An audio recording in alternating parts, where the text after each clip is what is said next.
¿Cómo estás, Noelia? Bien, bien. ¿Todo ¿Cómo bien? están? Gracias. Bien. Noelia Domenigini. Sí, así, Domenini. Después del Domé, después va todo I. Todo así. Una E y todo así. Bien, Noelia Más Domenechini. fácil.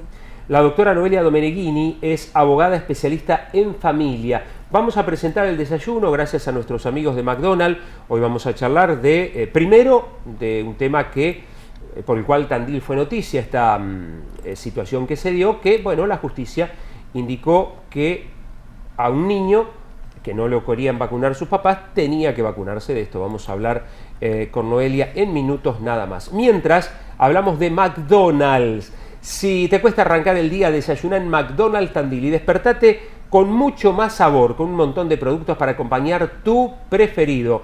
El McCafé. McCafé está a full a esta hora y nosotros también tenemos, Fer. Sí. Está Calentito. muy bueno, ya lo probé. ¿Sí? Está muy, muy bueno. Bueno, yo como primera consulta, Noelia, te quería preguntar, hay un término que es vacunación compulsiva, que no sé si está en boga ahora, si siempre existió y no sonaba tanto, y qué significa en todo caso. Sí, efectivamente la vacunación compulsiva es un término que está en la ley de vacunación obligatoria de Nación, Ah, o mira. sea que, y tanto en Nación como en provincia, digamos, no es que es un término que a partir de ahora surgió por este fallo. De hecho, el fallo o la resolución que tomó el juzgado de familia número 2 de Tandil, si bien fue como novedoso en la ciudad, ya ha habido otros antecedentes en la provincia de Buenos Aires e incluso de la Corte de Provincia ya hace unos cuantos años respecto de esto de la vacunación compulsiva. En principio nunca es compulsiva de antemano, digamos, ¿no? Siempre hay instancias previas donde, y en este caso no fue ajeno a esto, donde se intimó a estos padres en reiteradas oportunidades a que vacunaran a este niño de 6 años. Eran vacunas dentro de lo que es el calendario de vacunación oficial, que es compulsiva justamente en el marco de la vacunación oficial nacional, que todo niño cuando nace tiene que ser, digamos, colocarse una serie de vacunas que están científicamente probadas por los organismos sanitarios de que son a los efectos de garantizar la salud de ese niño y garantizar la salud de la comunidad también, ¿no?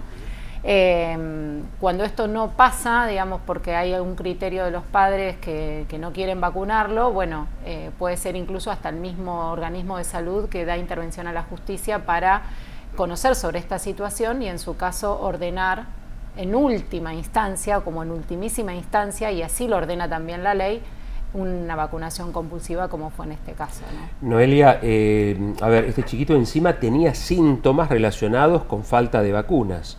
Exactamente, había tenido una internación o 2 internaciones, tengo entendido, en un nosocomio local, digamos, en el hospital local, y había sido internado creo que en 2 oportunidades, y aún así, una creo que la tos convulsa, creo que son enfermedades que incluso están estarían erradicadas, sí, pero que han vuelto producto de, bueno, todo esto de la no vacunación, ¿no? Nosotros sabemos, conocemos, ustedes supongo que también, que hay todo como un movimiento de esto de que se lo conoció en su momento como antivacunas, pero hay un movimiento de gente que entiende que esto no están de acuerdo en vacunar a sus hijos, aún con el calendario oficial de vacunación nacional o ningún tipo de vacuna, y digamos esto pone en riesgo a la comunidad en general, no solamente a los niños, ¿no? Debe haber padres escuchando que pueden decir, y yo voy a tomar ese rol de abogado del diablo,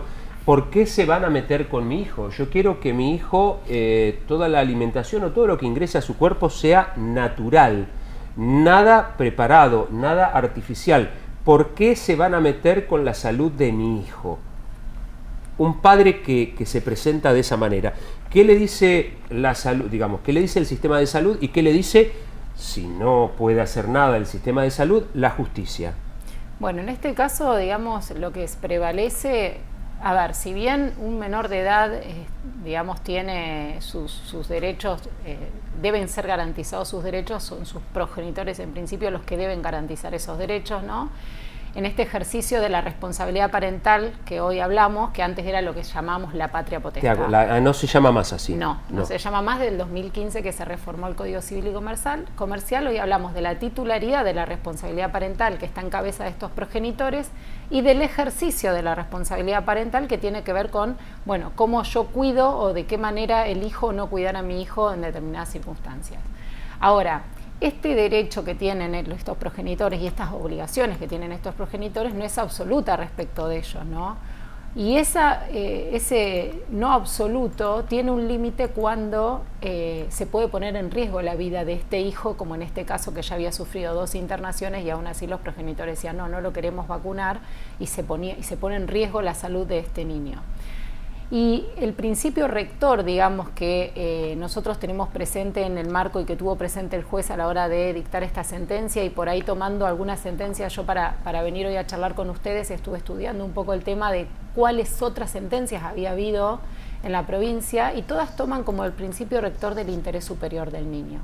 El interés superior del niño es un principio jurídico rector para todo aquel órgano, sea administrativo, judicial, que tenga que tomar una decisión respecto de un menor de edad, ¿sí? De un niño, de una niña o de un adolescente. ¿Y qué hace este principio rector que nosotros tenemos y hemos, digamos, la Argentina ha ratificado a través de la Convención de los Derechos del Niño, ¿sí? En el artículo 3 está expresamente establecido este principio, y es que hay que garantizar los derechos de ese niño, de esa niña o de ese adolescente, ¿sí? Sin perjuicio de la decisión que tengan los progenitores. Entonces, en este caso, si bien los progenitores decidían no vacunarlo por una cuestión personal y decían nosotros hemos prestado consentimiento para que no se vacune, sobre ese consentimiento prevalece la salud de ese niño, que encima ya tenía antecedentes de internaciones donde su salud ya venía siendo afectada por un lado, y por otro lado también el derecho a la salud de toda la comunidad, ¿sí? En la que ese niño vive, porque la no vacunación frente a vacunas que ya tienen, digamos, de rigor científico, que ya están acreditadas, que deben ser colocadas a un niño recién nacido para evitar, digamos, científicamente y médicamente que esto, en definitiva, pueda propagar una epidemia de alguna enfermedad o volver a enfermedades que han sido ya erradicadas, no solamente se pone en riesgo a ese niño y a ese interés superior de ese niño, sino también a la comunidad en general. Y lo cierto es que son 2 principios y 2 derechos, tanto el interés superior como el derecho a la salud, que deben prevalecer sobre ese consentimiento de estos progenitores, ¿no? Es decir que, se pone en riesgo no solamente la salud del niño, cuando hablas vos de esto, hablas de lo que es la inmunidad de rebaño, ¿no? Claro, exactamente, algo así sería. De hecho, hay un antecedente que a mí me llamó la atención. Por lo que significó la vacuna del COVID. Ustedes recuerdan lo que fue la situación de COVID, que la vacunación era, nos vacunamos, no nos vacunamos, las vacunas recién salieron, no sé si tienen tanto rigor científico como las vacunas de calendario oficial. Bueno, esto generó todo un debate en la población y de hecho hubo gente que no se la quiso colocar, o se colocó una dosis y después no se quiso colocar otras, o de hecho hoy escuchamos algunas cuestiones que dicen, bueno, no, esto es consecuencia, ¿no? Aparecen como cuestiones de salud y la gente en general, quizás algunos médicos también, es consecuencia de las vacunas. Hay un fallo de una cámara de la provincia de Buenos Aires, una cámara nacional, que en su momento y en el marco de la pandemia ordenó la vacunación de un niño por la vacuna del COVID, entendiendo que en ese momento eso era lo mejor para ese niño. Los padres se negaban a colocar la vacuna, que no recuerdo el nombre científico ahora de la vacuna, que se podía aplicar a niños de entre 3 y 11 años, creo. Correcto. Que era una vacuna específica, no era la que nos podíamos dar los adultos o cualquiera, pero ordenó la vacunación de COVID producto de estos 2 principios que yo les contaba: el interés superior del niño y proteger la salud de este niño en un contexto en el que estábamos viviendo, donde las autoridades nacionales y de salud habían determinado que en la etapa etaria, en la edad etaria de entre 3 y 11 años se debían vacunar, sino también en que era una manera de proteger al resto de la población en un contexto de endémico que teníamos en el país y en el mundo, ¿no? Sí. Bueno, sobre esos principios se ordenó también la vacunación respecto de COVID. ¿Qué ponen como argumento los padres cuando te dicen no quiero vacunar a mi hijo? ¿Simplemente me reservo el derecho, es mi hijo, como decía Claudio, no quiero que le ingrese determinada cosa en su cuerpo? ¿O te dicen está esta posibilidad, esta secuela, esta enfermedad? No, generalmente hablan de esto, de que muchos entienden que con la colocación de las vacunas, digamos, yo no me adentré porque no lo dice el fallo de cuáles eran los motivos específicos que llevaban a estos dos progenitores, en este caso puntual, a no querer vacunar a su hijo, no está en los fundamentos y no tengo acceso a una causa de familia por el derecho a la intimidad de las partes. Pero generalmente, por lo que leí de los otros fallos en general, este movimiento antivacunas lo que dicen es que con la colocación de las vacunas, digamos, a los hijos, lo que se le hace es introducir el virus en el cuerpo de los hijos, en vez de repeler, digamos, que ese virus aparezca en algún momento, sino que lo que se coloca es el virus en el cuerpo de los hijos. En términos muy vulgares, ¿no?, lo que estoy diciendo. Entonces se niegan y su consentimiento es que no se las coloquen, digamos. Pero ese es como, de lo que yo estuve leyendo, es como el fundamento más que se repite en fallos por ahí un poco más extensos, donde uno se puede adentrar un poquito más.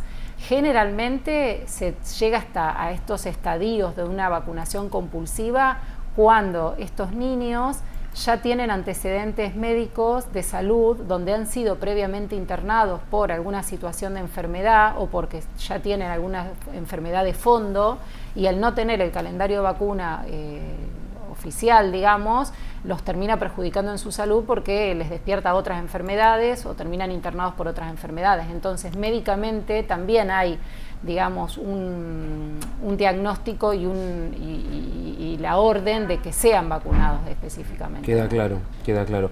Y cuando se habla de vacunación compulsiva, tengo entendido que en este caso fue algo, digamos, lo menos traumático para el niño, ¿no? Inclusive creo que policías de civil, digamos, cosas de que el nene en sí no, digamos, no sintiera que estaba pasando algo demasiado raro. No, siempre se trata de proteger y al niño o a la niña o al adolescente en situaciones, en cuestiones judiciales, digamos, ¿no? Ese es un principio que creo que los dos juzgados de familia de Tandil tienen presente. En este caso se estableció un día y una hora específica donde el niño iba a ser trasladado al centro de salud a los fines de, que era una salita cercana al domicilio, donde se lo iba a vacunar, digamos.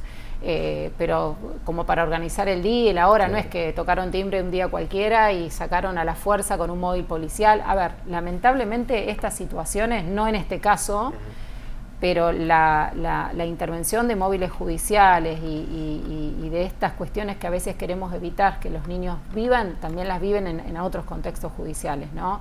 Lamentablemente a veces hay situaciones de violencia o hay sustracción de menores, o hay eventos donde lamentablemente no es tan cuidado el hecho de que la policía o personal policial se apersone en un lugar para poder retirar al niño. Que deberá tener que ver con el apremio, con la urgencia, con la situación. Sí, totalmente. Totalmente. Noelia, circula mucha información falsa, ¿no? En esto de las redes sociales, de que escuchamos algo, lo repetimos, lo compartimos, en cuanto a vacunarse sí, vacunarse no, y de eso se debe generar una bola de nieve que genera incertidumbre sobre todo. Sí, el otro día leí una nota que le hicieron por este medio a la doctora Montserrat sobre este tema, que estaba muy interesante, y la doctora hablaba de esto, ¿no? De que no podemos criar a nuestros hijos, digamos, a partir de lo que leemos en las redes sociales, o ejercer el cuidado de nuestros hijos y garantizarles todos sus derechos a partir de lo que vemos en redes sociales, como si eso fuera la única información valedera posible. Claro. Vivimos tiempos donde la información se termina como transmutando y a veces no sabemos lo que es correcto de lo incorrecto, pero me parece que siempre hay que ir a las fuentes oficiales, que es consultar a un pediatra, consultar a un médico, que sabemos que tiene una carrera, que tiene una experiencia, que sabe lo que nos va a diagnosticar o a decir, y no mirar por un video de YouTube o un reel, si es correcto o incorrecto lo que nosotros, digamos, tanto respecto de la salud como con cualquier acto que tenga que ver con nuestros hijos. Yo cuando hablábamos del tema vacunación y de la compulsión a vacunar, pensaba también en un tema que creo que se va a venir, porque ya escuché como algunas cuestiones que tiene que ver con la educación de los hijos, de si llevarlos a una escuela o hay padres que deciden escolarizar a sus hijos o el homeschool. Y hasta dónde eso es saludable o no para el hijo, porque son decisiones que ahora los padres jóvenes están empezando a tomar, quizás de niños más pequeñitos que todavía no están escolarizados en lo que es un primario, pero lo he escuchado. Y bueno, y ahí otra vez volvemos un poco a lo de la vacunación, ¿no? ¿Hasta dónde uno le garantiza el derecho a la educación al hijo? Sí, se lo garantizás quizás estudiando desde la casa, suponte, Ahora, ¿le garantizás otros derechos en esta integridad que tiene un sujeto de derecho como es un niño? Un niño es un sujeto de derecho, ¿no? ¿Le garantizás otros derechos como es, por ejemplo, la sociabilidad al poder ir y comunicarse con pares, intercambiar con pares, tener amigos, ¿no? ¿Qué atención debería ser esto para las autoridades, ¿no? Porque, digamos, a diferencia de lo que pasa con las vacunas, mucha de esta nueva modalidad, algunos es por esnovismo, digamos, pero otros porque consideran que el sistema educativo no se corresponde con lo que ellos creen que sus hijos deberían tener como educación. Y por ahí en algunos aspectos también tienen su parte de razón. Ahora, nada va a suplir, me parece, y esto es una opinión, habría que hablarlo con especialistas, nada va a suplir, por más que no sea la mejor escuela del mundo y que tenga sus falencias, todo lo que hay alrededor de esto que vos decías, ¿no? La socialización, los límites que hoy en la casa muchos chicos no tienen. En fin, es un muy lindo debate que se viene. Sí, yo creo que se viene y que va en algún momento, supongo que a veces la realidad supera todo tipo de expectativa de lo que nosotros creemos que podemos abordar en un juzgado de familia, ¿no? No es solamente a veces lo tradicional que tiene que ver con el régimen de comunicación, con los alimentos, con el cuidado, sino que pasan otras cuestiones donde muchas veces o padres que están separados no se ponen de acuerdo, progenitores separados no se ponen de acuerdo en qué turno va a ir el hijo al colegio y lo tiene que definir un juez, y eso también lo hemos visto. A veces nos parecen cosas insólitas, pero son cosas reales que acontecen y que se pone en cabeza de las autoridades judiciales definir la vida y el futuro de estos niños, ¿no? Lamentablemente es así. Qué increíble. Y cada vez más. Y no, me dejaste esto de que un juez tenga que determinar si va a la mañana o a la tarde. Sí, o a qué escuela va, o qué psicóloga lo atiende, porque los progenitores no se ponen de acuerdo.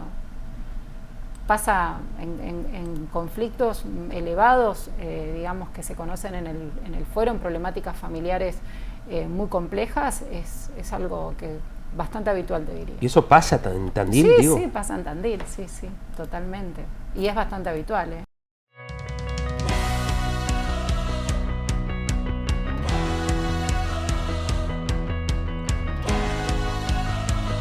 Nosotros con la doctora Noelia Domenighini, así se dice. Yo algún día te lo voy a pronunciar bien. Noelia Domenighini. Estamos hablando con una profesional, especialista en familia. Luego vendrá la especialista en jubilaciones, pensiones. Ya está la doctora María Victoria Guerrero con nosotros. Pero habíamos quedado en hablar, Fer, de esta situación que se vivió en el Colegio San José. Y bueno, desde la familia también hay mucho para decir y Noelia de esto sabe mucho. Cuando te enteraste, ¿qué pensaste?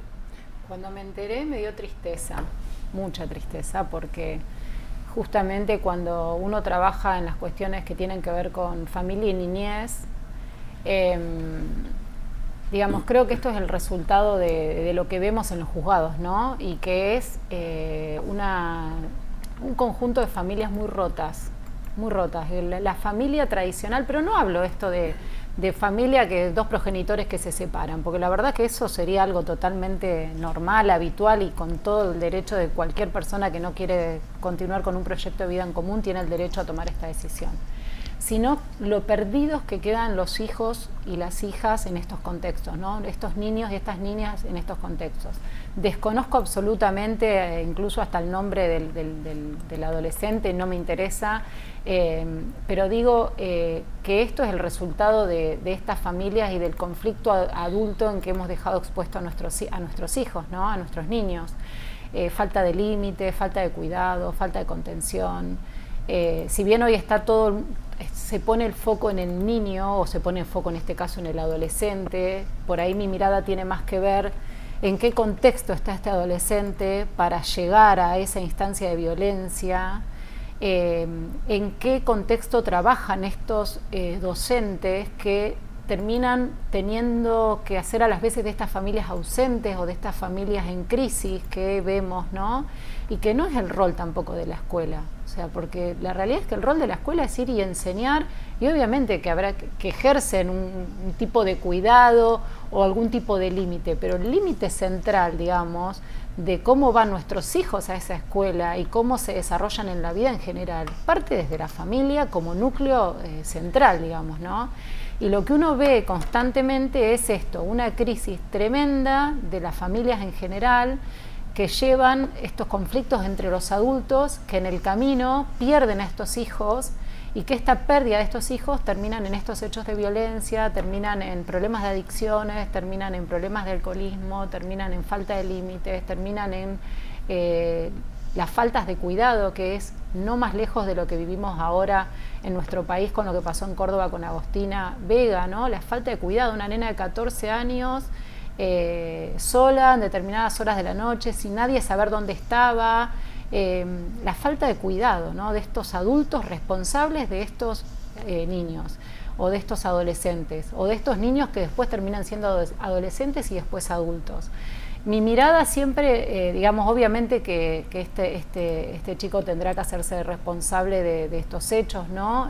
Pero mi mirada va más allá, es por qué este chico termina en esta conducta tan violenta hacia este docente, qué ha vivido este chico, en qué contexto ha desarrollado su infancia, para entender que un hecho de tanta violencia termina siendo como algo naturalizado para él, ¿no? Eso me preocupa mucho más que, obviamente, lo que pasó es terrible y creo que los docentes se han movilizado.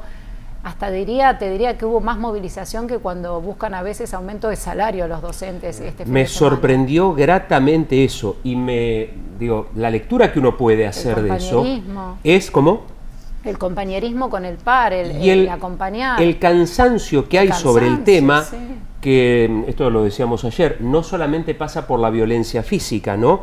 Pasa por la violencia simbólica, pasa por la violencia de padres contra docentes, y después otra violencia que eso es para charlarlo más en extenso, es digamos la fuerte horizontalidad que se vive en la educación, que digamos para no romper el statu quo y porque si no te retan de arriba no cambiamos nada. Entonces a veces estamos con situaciones, no hablo por el colegio ni mucho menos, en general la educación, sí. No cambiamos nada porque si no le aviso al de arriba y el de arriba le avisa al de arriba y el de arriba del todo no está de acuerdo, no puedo cambiar nada. Entonces, ¿qué vamos? ¿Statu quo? Bueno, también es un tipo de violencia. Sí, porque es como, antes vos tradicionalmente, tampoco es que yo tengo 43 años, digamos, estoy hablando de hace 20 y pico de años atrás. Vos tenías un problema con el docente o había una situación puntual que querías hablar con el docente y tus padres tenían una relación directa con el docente, hablaban a la salida de la escuela. Ahora esto que vos decís, vos querés hablar con el docente y tenés que mandar un mail a la institución, al director, para que el director te habilite una reunión con el docente. Y después el docente te da una reunión de acá no sé cuántos días, que en el medio se perdió hasta lo que le quería. O sea, hay esta distancia, digamos, y esta cercanía que dejó de existir que teníamos. A ver, queda claro que esto no es culpa ni del director ni del docente, es el sistema. Es el sistema. Pero también es cierto que esta falta de límites que están viviendo los niños y las niñas en nuestro país y en el mundo, supongo, se traduce después en la falta de límite que hay en la escuela. Entonces, hoy responden, no, es responsabilidad de la escuela. Y no sé, hasta la escuela no tiene que criar a nuestros hijos, digamos. Esa es una función que tenemos los progenitores. Entonces, se están desdibujando tanto que los progenitores terminan atacando a los docentes por los hechos de los hijos, cuando en realidad la responsabilidad de cuidado y de educación primordial está en las familias. Y vuelvo a decir lo que les mencionaba desde el inicio, no importa si estamos hablando de familias donde hay progenitores separados, el concepto de familia donde tenemos dos adultos responsables de la educación y de la vida de este hijo, ¿no? De este niño, de esta niña. Entonces, eso es lo que preocupa, la crisis que está atravesando esta institución y que está reflejando en lo que pasó, lamentablemente en nuestra ciudad, en otros hechos de violencia que acontecen y en la violencia que estos niños, mañana adultos, van a entender como un modo de comunicarse. Porque si naturalizamos que pegarle la piña al profesor porque, no sé, supuestamente al correr el banco me tiró el celular y lo dejo hospitalizado, o sea, este modo de funcionar, este modo de relacionarme con el otro, pareciera que es el natural y el que a mí, digamos, me me hace salir airoso de las situaciones, ¿no? De tu concepto se desprende que cuando en lo familiar está todo roto ya no hay posibilidad, no hay margen para que en la escuela se encarrile. Es muy difícil. Y no es función de la escuela. Es mi forma de pensar y es mi mirada. Quizás no sea la mirada de otras personas.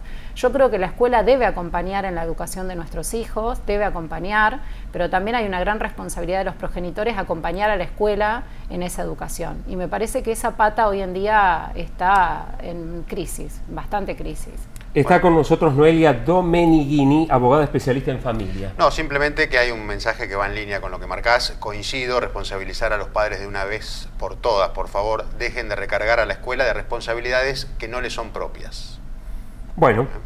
La opinión de Cecilia.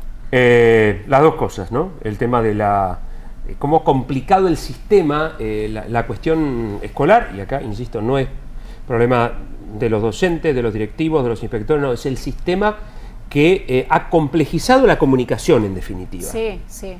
Y es una sociedad que hoy en día tenemos una sociedad bastante complicada. Socialmente, la sociedad en sí estamos viviendo tiempos de mucha crisis, el respeto, la educación por el otro, el mirar al otro, el criar con amor, el tener paciencia, el vivir más lento.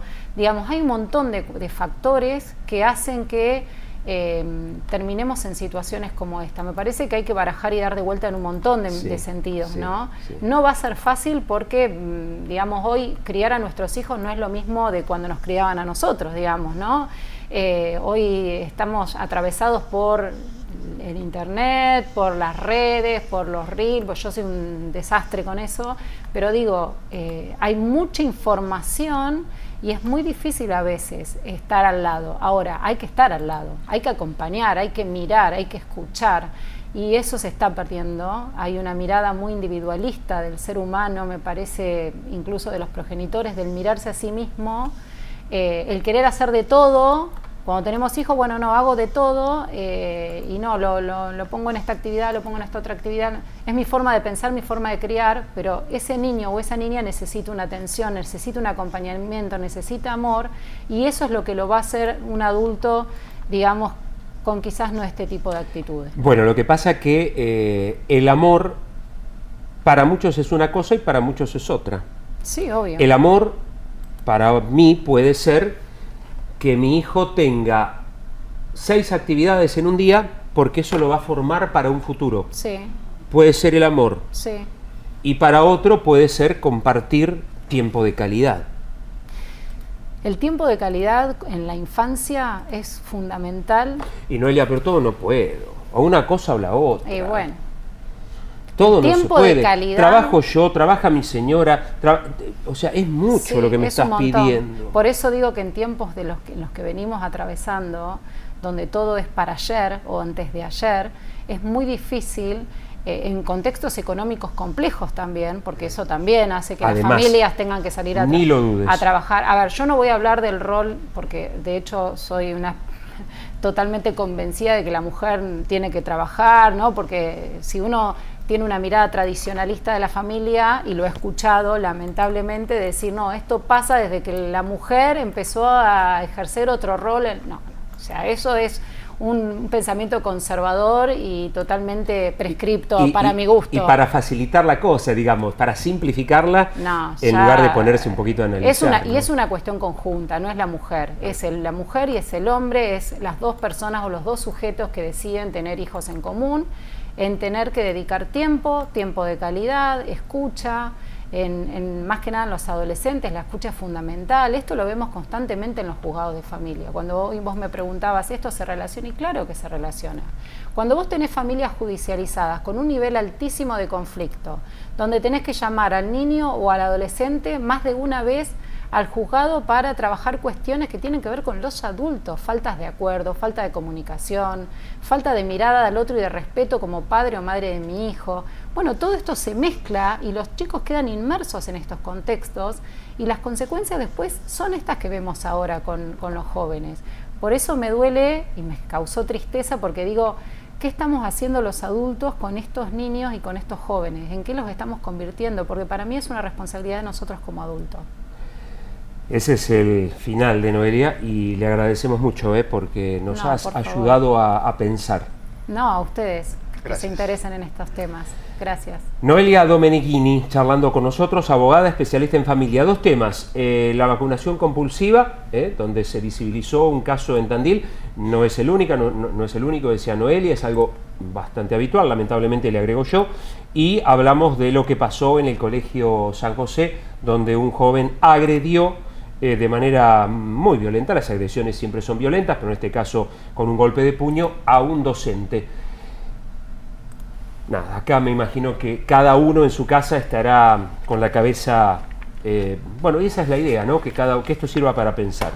Gracias a McDonald's, gracias McCafé, hemos disfrutado del café, riquísimo. No has comido medialunas, si gustaste la podés llevar, y si no las comemos nosotros.